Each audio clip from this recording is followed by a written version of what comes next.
Welcome to another episode of Six Figure Secrets for Fractional Experts. My name is Bradley Jacobs. I'm your host today, the founder and CEO of Mylands. I'm really excited to be joined by Scott Abbott. Scott is a founder and CEO, a best-selling author, coach, investor, entrepreneur. Over the last 35 years, he started, built, and scaled companies across the world, has conducted over 10,000 coaching sessions, helping leaders and teams strengthen their systems, alignment, and performance. His book, Boss Up Moments, is a big deal in the space right now about leadership, psychology, and the soft skills into a modern visual field guide for growth in business, work, and life. We'll get into what all of that means, but for now, Scott, welcome to the show. Bradley, thank you so much. I'll ship out the 6-pack of pizza for reading off the bio as well as you did. So no, thanks, man, for having me. Good to see you and appreciate being here.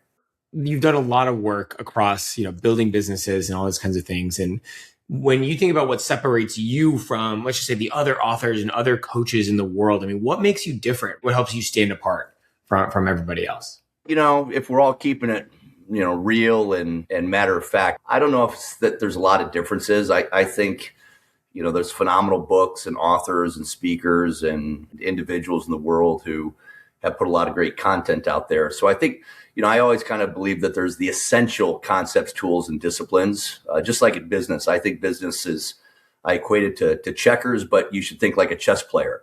So I think there's a lot of commonalities, the classics around vision and teamwork and management and alignment. But what we really try to do at Boss Up and through our Boss Up books and specifically Boss Up Momentum, Boss Up Moments is to get it, to make it a utility, to go from theoretical and kind of that academic curriculum type perspective to literally, more of that classic roll up your shirt sleeves and put it into the real world. So everything we do, we try to define it and get it so it can be tucked in, merged in, and leveraged in a more transparent and tangible way to drive results, and whether that's economic or achieving goals or just feeling better in business, work, and life. So I think our big emphasis is to go from kind of theory and conceptual to utilitarian, right? So that people can use it and do so hopefully with a confidence and make sure that it is more, front and center than a lot of the other stuff that might be out there that's a little more long-term and theoretical. Yeah, I love just the practicality, right? Like at the end of the day, we got to get shit done, figure it out, build a business, pay the bills, add value. You've coached thousands of people. When you think about the entrepreneurial journey, what do you see are the biggest things that really prevent people from being successful or just having it take a long time for them to be successful? Well, I think it ties into what we just talked about. I think it's oftentimes I see an either or versus an and both. I see, especially with entrepreneurs and startups, they've got a passion for the product, the market, the culture, the vibe. I get to tell buddies that I'm a startup guy, but at the same time, we need execution. We need production. We need practicality, to your point.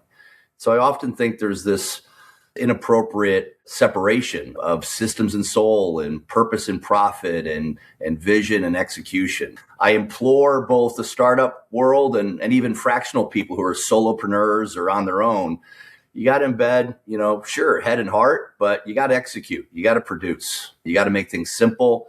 You got to make things tangible. And obviously we want to make them real. So that's the biggest challenge I see a lot in the world. And frankly, it's one of my charters and passions is to help people learn how to do that right, how to take the goals and the attributes and all that rah and make it real and tangible so they can actually generate income, produce cash flow, pay their bills, and live a good life. When you talk about purpose and profit, so many of us now are becoming more in touch with our purpose and what are we really passionate about? How do we want to impact the world, impact other people? It's a beautiful thing. I think we have the luxury of doing it more now than we ever did, just given how easy it is to monetize your skill set or whatever it is. But we have to make a profit. We have to pay the bills. And so I'm curious how you think about marrying the two in a yes, I get to grow revenue and build a profitable business, but I really want to embrace the luxury of aligning with my purpose. How do I do both of those things? The only way I know how to do it, because I've failed a lot, and I made a lot of dumb mistakes. Back in the dot-com era, I raised about 15 million in venture capital, bought a bunch of companies, and like Warren Buffett said, even a turkey can fly in a tornado. And, man, I did a lot of cool stuff, but frankly, and very honestly, I didn't really know the difference between a P&L and a BLT. So I think that experience coupled with, a lot of coaching and businesses I've invested, run, started, and again, didn't do so well at, is the concept of and both. Yeah, you need values and vision, and you need to appreciate the humans and who they are and who they want to be. But it's not contradictory. It's got to be corollary. There's got to be a fusion and a harnessing of, again, good systems, good structure, the right people in the right seats, as Jim Collins famously stated once upon a time. And those people have to have, I'm just going to go here, man, measurables. And they got to have objectives and key results. And those need to be reported, even if it's yourself, right? I often tell people that if you've got 5 seats in the company, typically the owner, president, then you got finance, and you got operations, you got sales, you got marketing. Each one of those needs to be respected. And so the importance of, again, and both, embracing what we call the essential concepts, tools, and disciplines. And we've simplified all the things you need to do. We call it the 9 core competencies. And that basically is the correlation and the fusion of vision and structure and process and how you meet and discuss and reporting. You follow me? So make it simple. But a lot of times I think startups and founders don't want to do the hard stuff or the stuff they don't like. So that's what we try to help people with, is do the hard things, like that dude that just climbed the 101-foot building, right? When he finished, they asked him, what's the inspiration to other people? He said, embrace the hard, which, we know David Goggins is famous for. But I think a lot of times it's because people don't commit to a good system that meets them where they're at, takes them where they want to go, and they've got to do the work they don't want to do at the same time they do what they want to do. Yeah.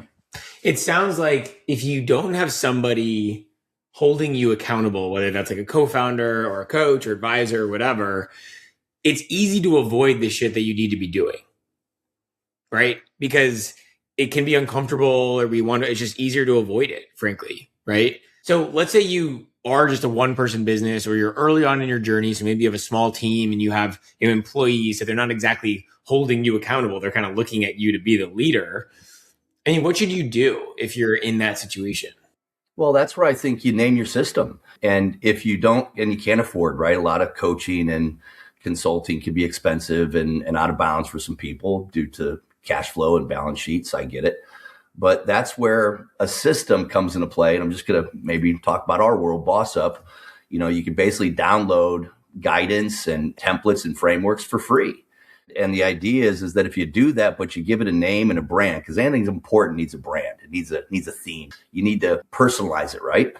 And so you've got to have something in your life that pushes your buttons, that holds you accountable, and vice versa. You do the same. So if you are going to be an owner or founder, right, that means you've got fiduciary responsibility. That means, I know it's a big fancy word, governance, right? Stewardship.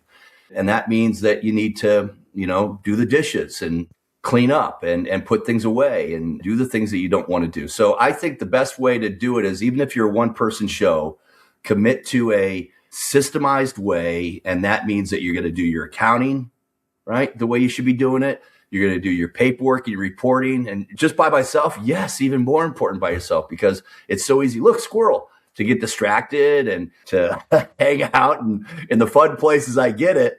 But, it's also why they call it work and a job, is because not all of it's fun, but you got to do it anyhow.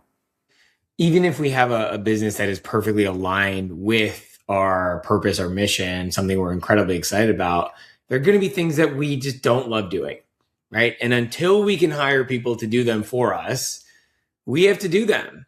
And it's just part of so is there any other tips besides just do it? How do you hold yourself accountable to doing or looking maybe at the things that you might not enjoy looking at? Yeah, well, it's not high tech and may not sound all that sexy, but it's called scheduling. And commit to a fairly flexible but rigorous schedule that incorporates business, work, and life. And, again, if you're running your company, that's not a 9-to-5 job. Man, that's a 7 days a week, 18 hours.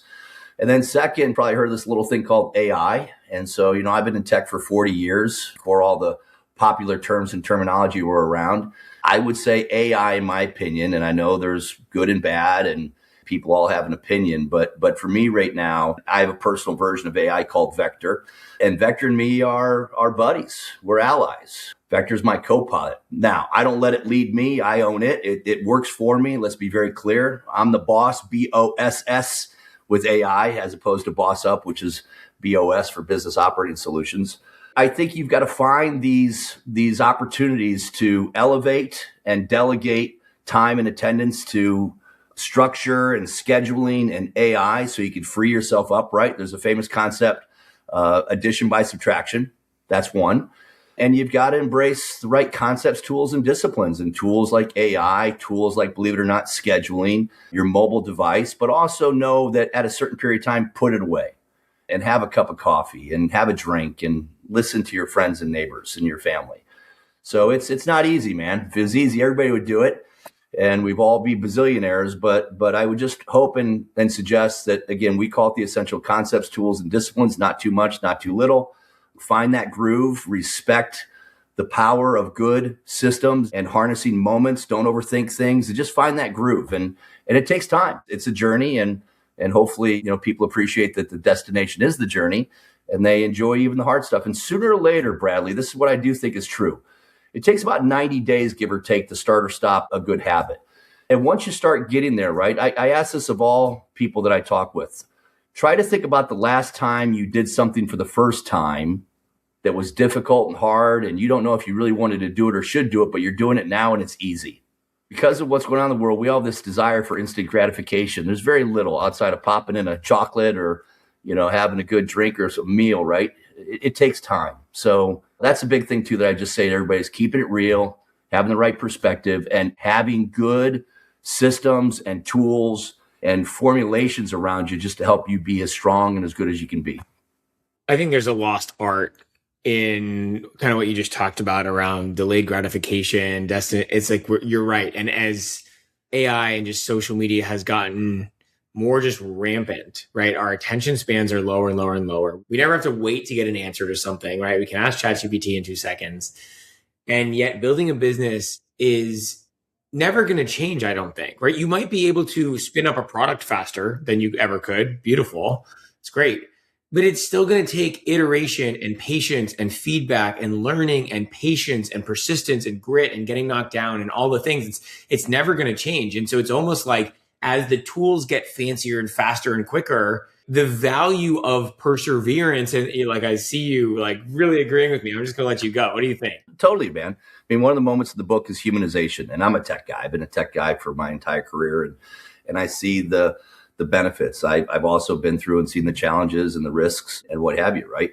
But counterintuitively, and this is what a lot of people just don't get, counterintuitively, to your point, the more well systemized you are and structured and you're using AI for, the right reasons, right? For additional critical thinking, efficiency on analysis, assessments, design. I mean, the list is long, right? And most of us aren't using AI to build robots and agents and fly around in Starlink. That's not our world.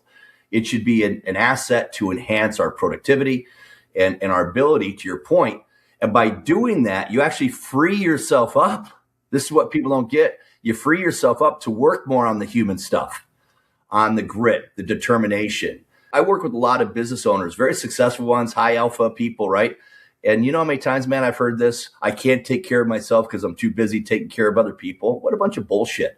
How can you take care of other people if because you're working so hard, not smart, you end up screwing up yourself? You get a stroke, you get mental health issues, right? Your family starts to fall apart. You start taking on stupid vices and doing dumb things. And so a lot of people don't realize that actually being intentional about yourself and working on your soft skills, your EQ, your harmony, right? That's not selfish, that's selfless.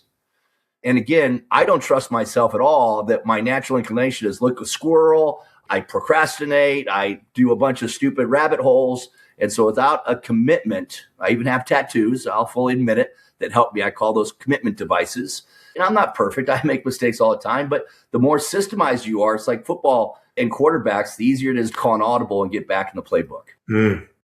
We talk a lot about systems. And I think about systems or anything from, an automation that gets something done for me that I don't have to think about, to a structure of a how do I plan my day or time blocking or whatever.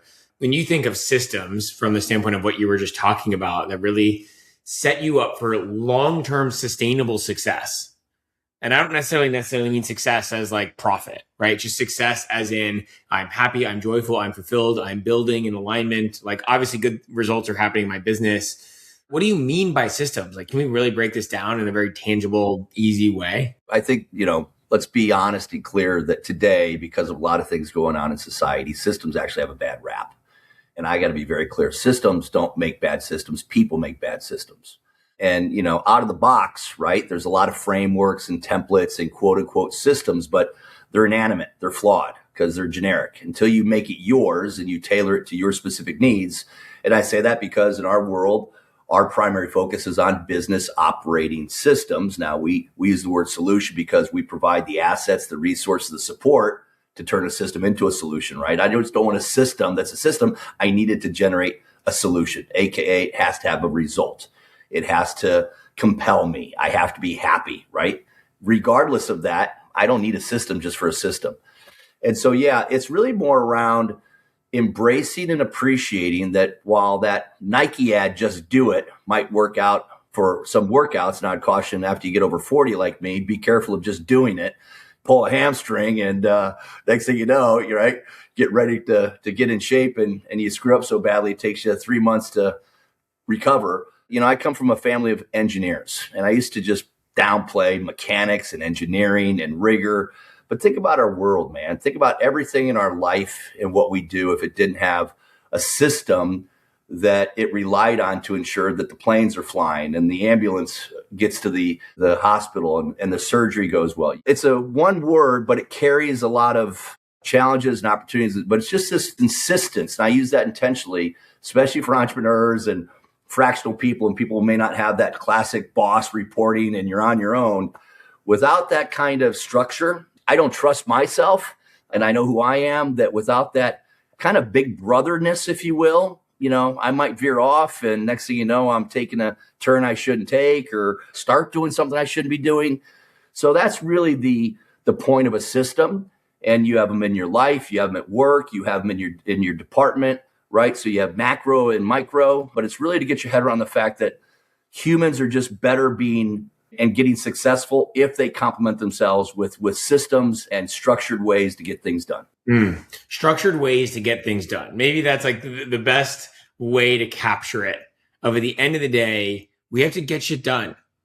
We can talk all day, we can philosophize, we can strategize, but shit needs to get done. And how can I create a system where no matter how I'm feeling, such a big one for me, however I'm feeling in a given day, I have a system to get what needs to get done. Well, and for you feelers out there, and I'm a feeler too, right? You want to go from feeling to thinking, from thinking to doing, and from doing to getting done, right? And by the way, your system should also encourage people to listen to your podcast and to smell the proverbial roses, right? To enjoy the journey. As I said earlier, the destination is the journey. So let's be clear. I'm not talking about, systems that are, metallic and have no taste, touch, or tone. That's rubbish too, right? But you got to find back to purpose and profit, systems and soul, right? Vision and income. They should go together like milk and cookies and peanut butter and jelly, man. And too many people think they're contrarian. And with all due respect, whoever thinks that, give me a call. Let's talk, because I'll arm wrestle you till the cows come home. What would you say to them? Stop. Right? We have a framework inside of Boss Up called CLEAR. And we believe that if you start your meetings, especially ones that involve some rigor, that have to deal with conflict and challenges and frustrations.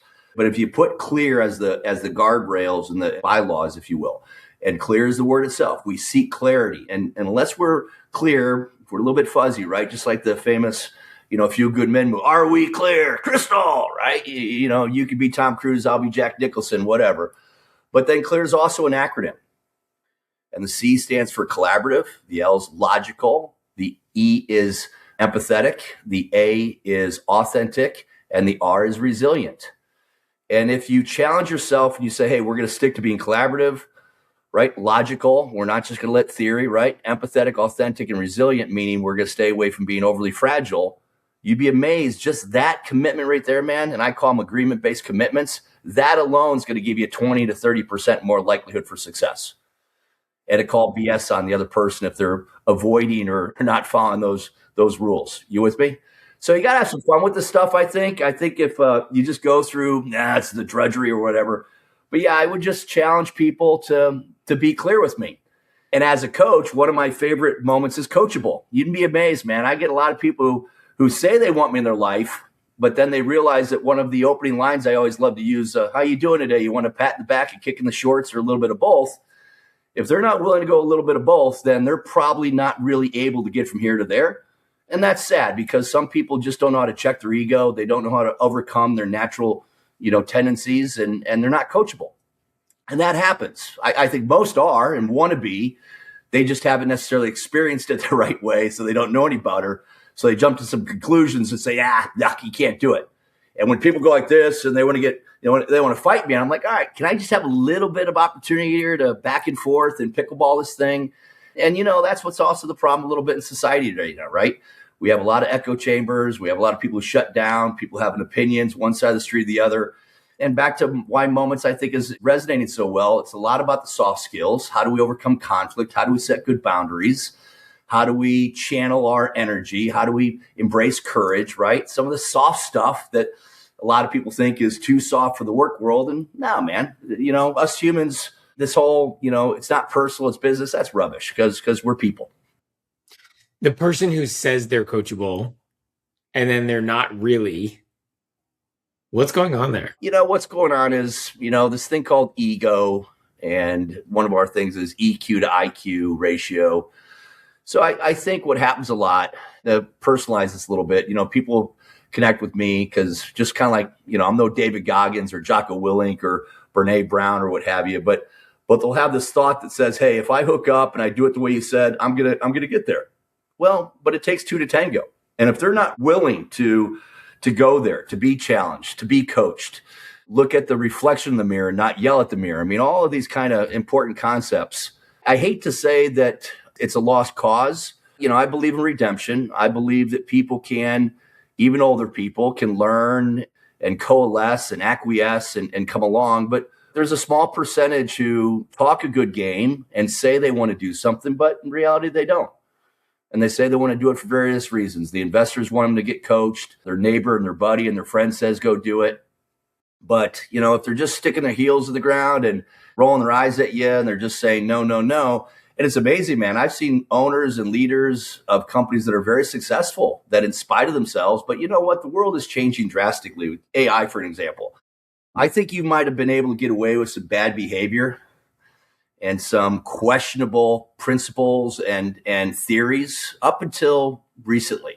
But again, back to the good and bad of AI, it's exposing a lot of things that even good computer systems from days gone and the internet when it first came out, that certainly elevated it from data to information to knowledge. But now we're at that fourth level, and that's wisdom.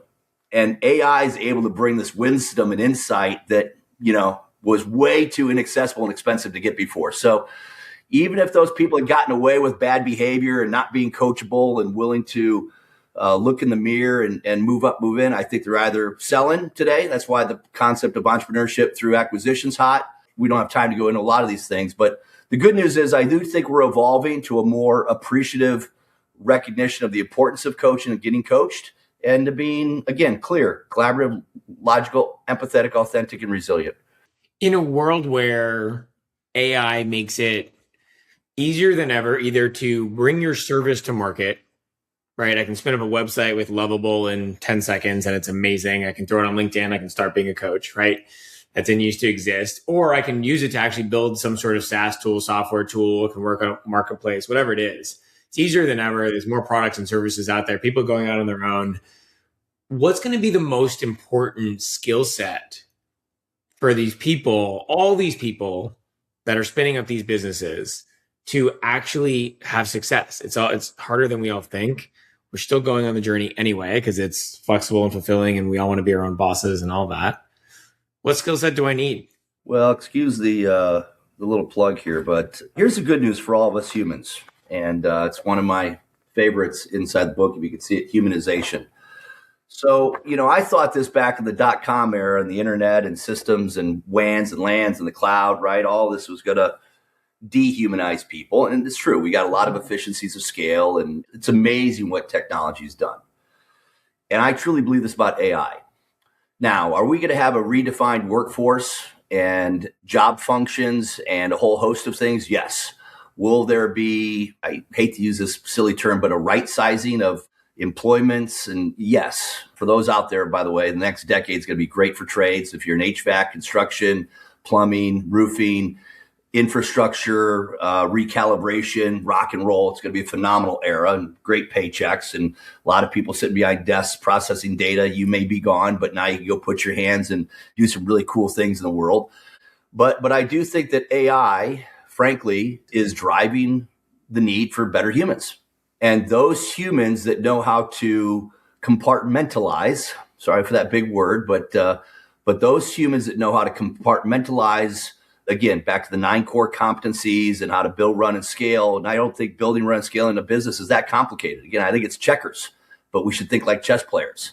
So those humans who know how to come in and walk the talk, fuse all this, stuff and do so in a clear, simple, effective, fun way are going to be in demand, man. That ain't going away. So the total pool may be smaller, but in that pool right now, if you got your act together, if you commit to getting yourself organized and embracing good systems and the right structure, left brain, right brain, head and heart, and again, purpose and profit, and you got your act together and your ducks in a row, I think it's going to be a phenomenal future. I really do. But for those that think you can separate the two and, it's not a combo meal, you're going to not only miss the boat, you're going to be left behind big time. It makes me nervous, frankly. All the stuff I see, and everyone's got a different feed. My feed's all about entrepreneurship and AI and how quickly it is to spin things up and get to 100K MRR and whatever. I mean, it just feels like it's missing this entire element. It is. And I'm sorry to jump in right now. This is your Uncle Scott calling. So I'm involved with a lot of startups. I'm a venture capitalist myself. I put more money than I care to tell you right now. And I'm still frustrated. I'm frustrated that too many people aren't seeing the handwriting on the wall. That, you ready? And I'm going to get a lot of flack for this, depending on who all listens to this. Technology is the commodity. AI is actually a commodity.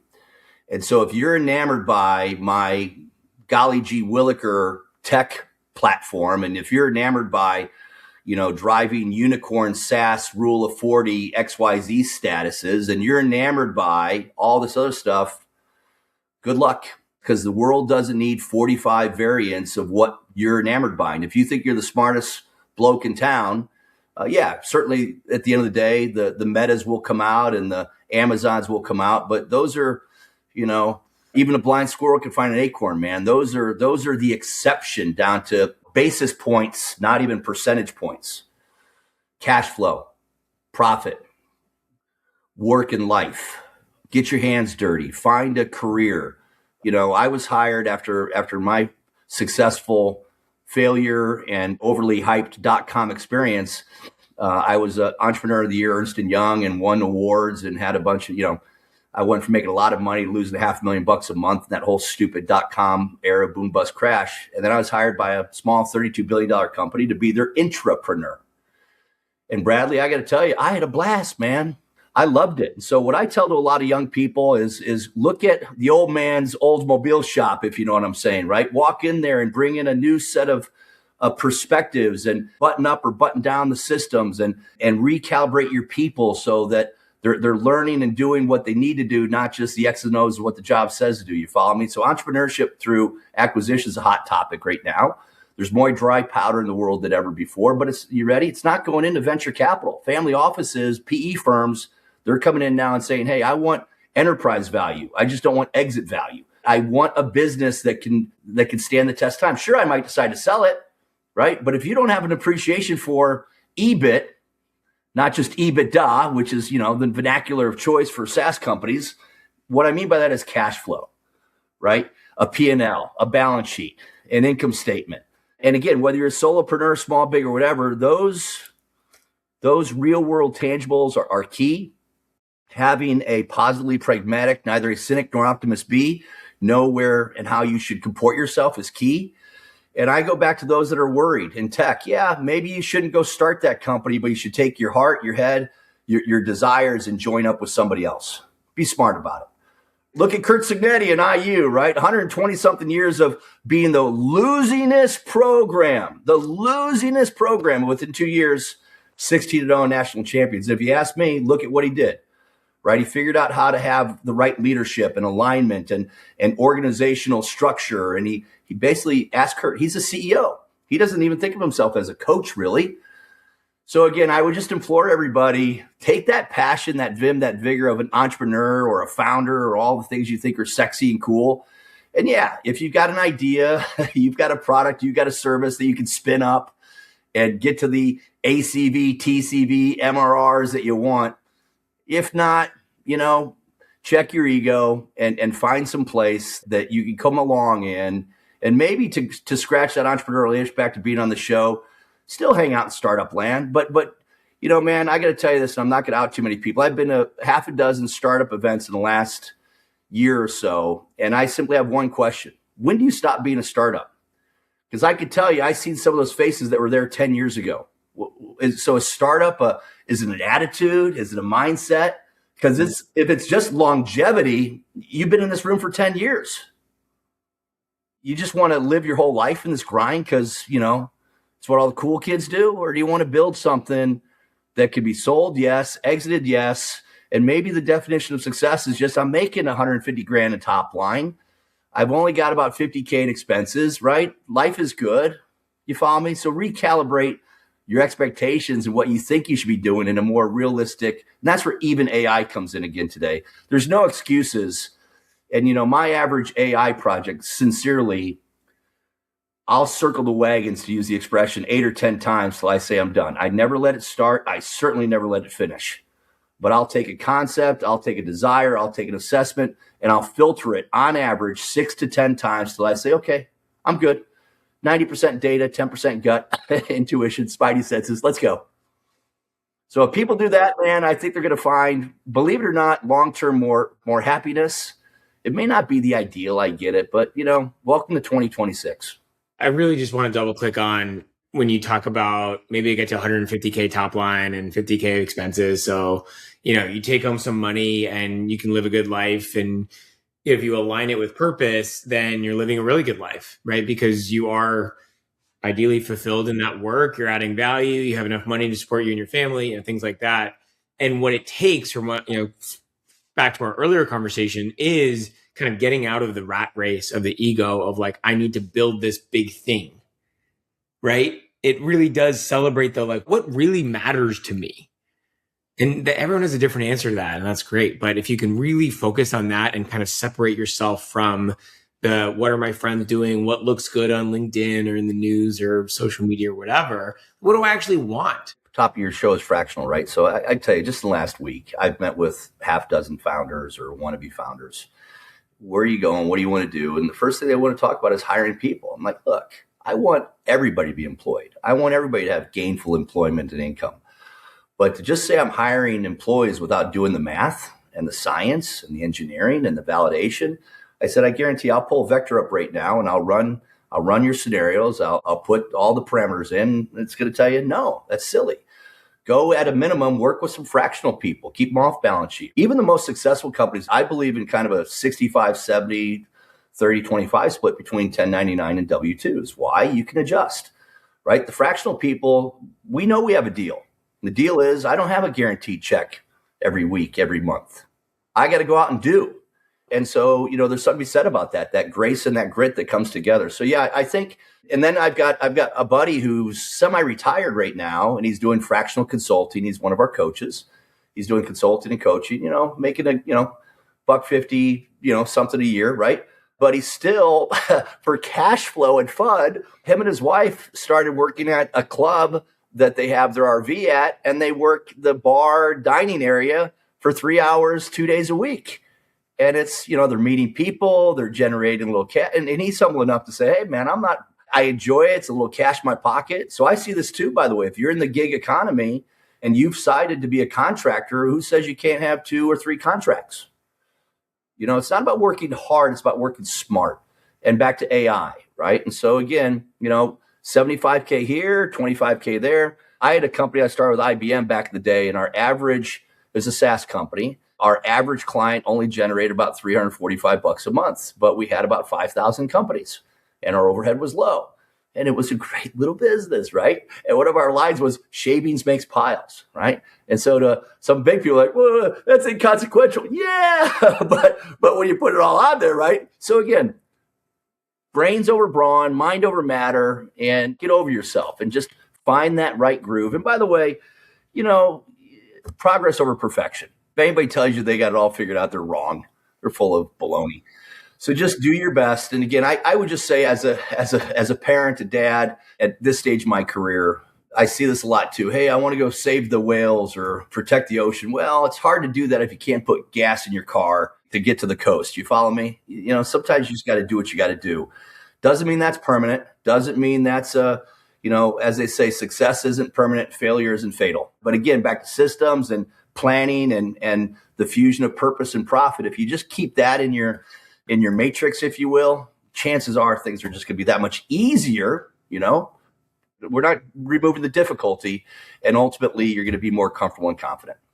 We get to wrap up in a few minutes here. If somebody wants to work with you, get your book, talk to you, one, how do you work with people? I know you're a coach and also an investor, but how do you primarily work with people? Where can people find you?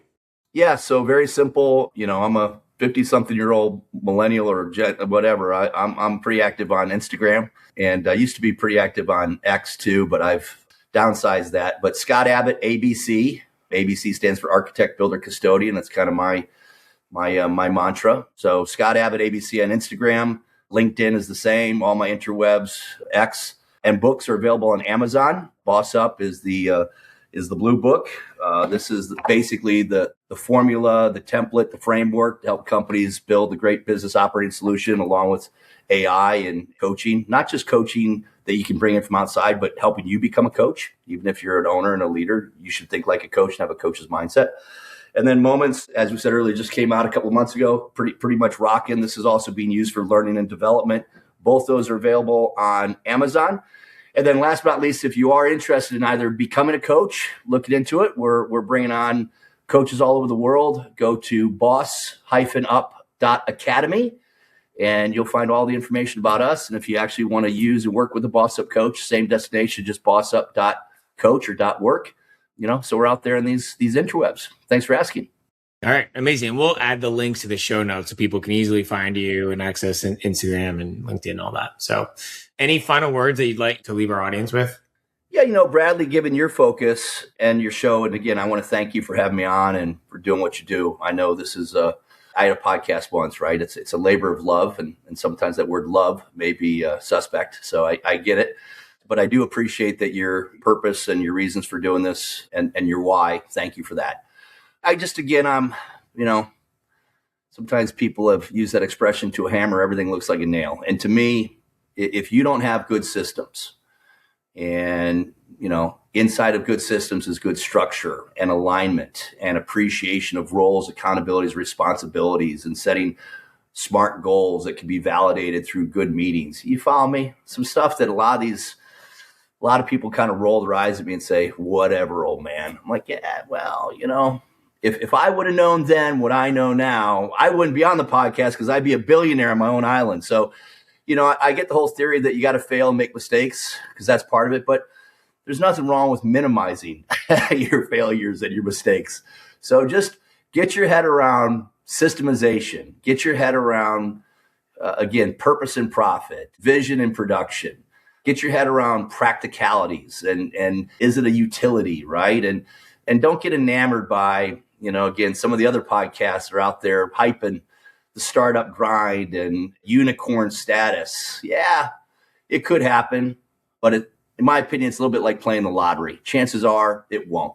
So it's okay to have a good job, a solid career, fuse entrepreneurship with entrepreneurship, work with other companies to bring your gifts and your talents to them, and just make peace with this balance, this harmony, this fusion of career and life. And I think if you do that, that's a takeaway, hopefully, that can be helpful. Amazing. I love it. Thank you so much, Scott, for your time, expertise, energy with us. It means a lot. And guests like you make this show really great. Thanks, Bradley. Appreciate you. Thanks, everybody.